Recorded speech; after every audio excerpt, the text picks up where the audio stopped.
আমার গভীর শ্রদ্ধা জানাই। যারা আহত হয়ে এখনো চিকিৎসাধীন আছেন তাদের প্রতি আমার সম্পূর্ণ শ্রদ্ধা, ভালোবাসা, সহমর্মিতা। এবং এটা অত্যন্ত দুঃখজনক যে আজকেও আমাদেরকে শহীদের মর্যাদা, তাদের দায়িত্ব গ্রহণ, আহতদের চিকিৎসা, তাদের জীবনের দায়িত্ব নেওয়া, যাদের রক্তের উপর দাঁড়িয়ে সরকার গঠিত হয়েছে তাদের কাছে এই কথাগুলো বলতে হচ্ছে। এটা আমি শুরু থেকে বলে আসছি যে সরকারের জন্য এটা বিব্রতকর হওয়া দরকার, আমাদের জন্য এটা বিব্রতকর, তাদের জন্য, তাদের এই সরকারের কাছে তাদের বিষয়ে কথা বলা, যখন কোনো শহীদের মা আহাজারি করেন সেইটার চাইতে বিব্রতকর অবস্থা কি হতে পারে। কিন্তু এখনো ব্যাপারটা বাস্তব। আমরা কোনো আমলাতান্ত্রিক জটিলতার কথা শুনতে চাই না। যিনি হাসপাতালের বেডে চিকিৎসায় কাতরাচ্ছেন, আপনার ফাইল নড়ে কি নড়ে না, ওইটা তার কাছে আসলে বিবেচ্য হওয়ার কথা না। এবং এই সরকারের কাছে আমরা দাবি জানাই যে তার সমস্ত শক্তি এই আমাদের সমস্ত আহতদের চিকিৎসা, তাদের দায়িত্ব গ্রহণ, শহীদের মর্যাদা এবং তাদের পরিবারের দায়িত্ব গ্রহণ বিশেষভাবে সেই জায়গাটাতে যাবেন। বাংলাদেশের সবগুলো রাজনৈতিক বাঁক পরিবর্তনকারী ঘটনায় ছাত্রদের অগ্রণী ভূমিকা ছিল। মানে আমরা যদি নিকট ইতিহাস দেখি ব্রিটিশ আমলও সেটা পাবো, কিন্তু পরে যদি দেখি 52 সালে ছাত্ররা অগ্রণী ভূমিকা রেখেছে, 69-এ অগ্রণী ভূমিকা রেখেছে, এবং আসাদের মৃত্যু 20শে জানুয়ারি অভ্যুত্থানকে 4 দিনের মধ্যেই একটা বাস্তব রূপ দিয়েছিল। 71 সালে ছাত্রদের ভূমিকা এটাকে ওই সীমায় নিয়ে যাওয়া, তাতে আমরা তাদের ভূমিকা জানি। 90 সালেও ছাত্রদের ভূমিকা আমরা জানি। এবং এই 2024-এ যখন রাজনৈতিক সংগ্রাম সব দিক থেকে তার শর্তগুলো পূরণ করছে, কিন্তু একটা শর্তই বাকি ছিল, যে ছাত্রদের মধ্যে ওই ঐক্য, তাদের রাস্তায় নামা, সেই জায়গাটার ঘাটতি থেকেই যাচ্ছিল। আমরা লড়ছিলাম এবং বাংলাদেশের এই আন্দোলনের সবচেয়ে তাৎপর্যপূর্ণ দিক, প্রত্যাশার কথা বলা হয়েছে, বাস্তবতার চাপেই কিন্তু সবগুলো রাজনৈতিক প্রশ্ন সামনে এসেছিল। 19 সালের, বিশেষত 18 সালের 30শে ডিসেম্বরের নির্বাচন যখন 29 তারিখ রাতে হলো, সব রাজনৈতিক দল আমরা অংশ নিলাম এবং এক তামাশার চূড়ান্ত করা হলো, তখন এটা খুব স্পষ্ট হয়ে গেল, এমনকি বিএনপির মতো বড় রাজনৈতিক দলের কাছেও, এই ব্যবস্থার অধীনে আর কোনো সুষ্ঠু নির্বাচন হবে না। এবং এইটাকে অতিক্রম করার জন্য একটা আন্দোলন দরকার, অভ্যুত্থান দরকার। আন্দোলন ছাড়া এই সরকারকে নামানো যাবে না। এবং রাষ্ট্রটাকে এরা যে জায়গায় নিয়ে এসেছে, যে বন্দোবস্তে দাঁড় করিয়েছে, এই ফ্যাসিস্ট বন্দোবস্তে আর একটি সুষ্ঠু নির্বাচন সম্ভব না।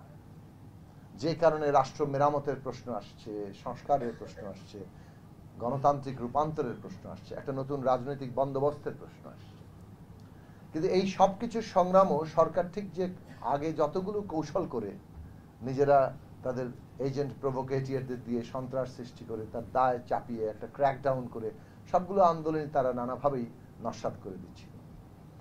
কিন্তু এই বর্ডার লাইন অতিক্রম করে যে একটা জনগণের মধ্যে ঐক্য সৃষ্টি হবে, রাজনৈতিক দলের নেতাকর্মীকে ছাড়িয়ে গিয়ে সাধারণ মানুষ একটা আন্দোলনে যুক্ত হয়ে যাবে, এইটা সবসময় ঘটেছে আমাদের ইতিহাসে। যখন ছাত্ররা এসে বুকের রক্ত দিয়ে ওই আবেগীয় বন্ধনটা সৃষ্টি করেছে, ওই এক সুতায় গেঁথেছে। আমি আগের ইতিহাসটা রিপিট না করি, প্রত্যেকটি ঘটনার ক্ষেত্রে সেটা ঘটেছে।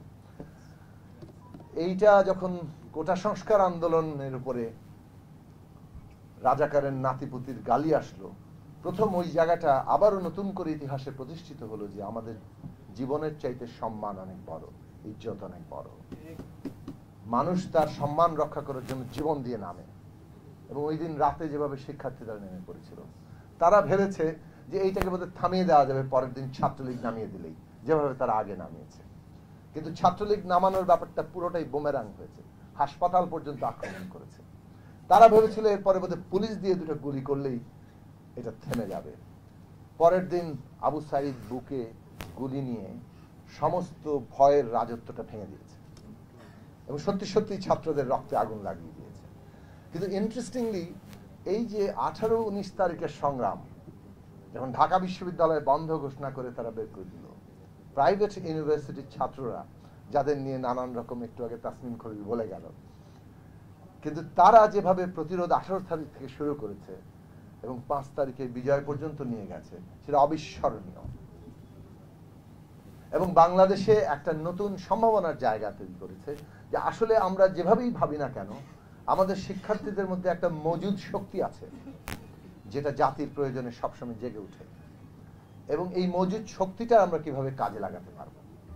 এবং এইখানে আজকে আমরা যখন শেখ হাসিনা ফ্যাসিস্টকে পালিয়ে যেতে বাধ্য করেছি, কিন্তু অভ্যুত্থান কিন্তু শেষ হয়নি, অভ্যুত্থানের দ্বিতীয় পর্ব চলছে, যে ফ্যাসিস্ট ব্যবস্থার বিলোপ করে একটা গণতান্ত্রিক রাজনৈতিক ব্যবস্থা, রাষ্ট্র কিভাবে আমরা প্রতিষ্ঠা করতে পারবো। এবং ওইখানেই 5ই আগস্ট পর্যন্ত ছাত্রদের যে মজুদ শক্তি জাতির প্রয়োজনে বিরাট ভূমিকা রেখেছে, অগ্রণী ভূমিকার জায়গায় এসেছিল, তারা যে আবেগীয় সূত্র গেঁথেছে, সেইখানে শ্রমজীবী শ্রমিক তরুণরা সামনে চলে এসেছিল, সংখ্যায় সবাইকে ছাপিয়ে গিয়ে তারা শহীদ হয়েছে। এই যে তরুণদের ঐক্যটা করা, সেটা ছাত্র হোক, শ্রমিক হোক, শ্রমজীবী হোক, এই তরুণদের ঐক্যটা রক্ষা করা এই দ্বিতীয় পর্বে আরো অনেক জরুরি। কেননা বিদ্যমান ব্যবস্থা বদলে আরেকটা সত্যিকার গণতান্ত্রিক রাজনৈতিক বন্দোবস্ত প্রতিষ্ঠার প্রশ্নটি মোটেই সহজ কাজ নয়। এর জন্য গণতান্ত্রিক রাজনৈতিক শক্তির উদ্বোধন দরকার। ছাত্ররা যদি মনে করে যে আমরা বাড়ি ফিরে গেলেই সব হয়ে যাবে, সব হয়ে যাবে না। রাষ্ট্র নির্মাণ, সমাজ নির্মাণ, গণতান্ত্রিক চর্চা, এটা সার্বক্ষণিকভাবে একটা নির্মাণের প্রশ্ন, এটা ব্রিক বাই ব্রিক নির্মাণ করার প্রশ্ন।